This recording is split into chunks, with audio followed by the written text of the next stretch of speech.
આજે તો રસ્તામાં મળી ગયા આપણા સુલતાનભાઈ. क्या बोला तूने?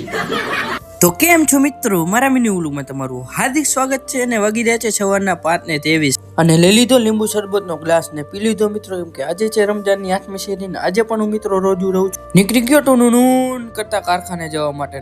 ફાઇનલી મિત્રો કારખાને પહોંચી ગયો. મેં ડેલીનું કામ કર્યું, કામ કરીને હું થોડીક વાર મિત્રો આરામ કર્યો, એટલે કે સૂઈ ગયો. જાગીને જોઈ વાગી ગયા 5:30. નીકળી ગયો મિત્રો ઘર તરફ જવા માટે. રસ્તામાં મળી ગયા આપણા સુલતાનભાઈ. ડાયરેક્ટ પહોંચી ગયા મિત્રો આપણે બ્રહ્માપાન દુકાને, કેમ કે ત્યાંથી લેવાનું હતું આપણે ચોકલેટ, અંતર, અગરબત્તી અને ગુલાબજળ મિત્રો.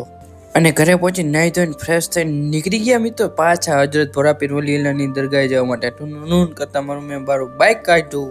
ફાઇનલી મિત્રો આપણે પહોંચી ગયા છીએ હજરત ભોરાપીર વલીલાની દરગાહે મિત્રો. ત્યાં આપણે જે ચોકલેટ લીધી એ ચોકલેટ પણ અહીંયા રાખી દીધી અને મજાર ઉપર તો અંતર સાઈટું ને આપણે જે ફૂલ લેવા હતા એ ફૂલ પણ મજાર ઉપર રાખી દીધા.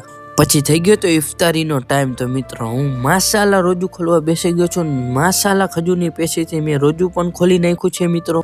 ને ફાઇનલી મિત્રો નીકળી ગયો ઘર તરફ જવા માટે. કાઢ્યું મારું બ્લેક પેશન, ટૂનું નૂન કરતો પહોંચી ગયો મિત્રો ઘરે.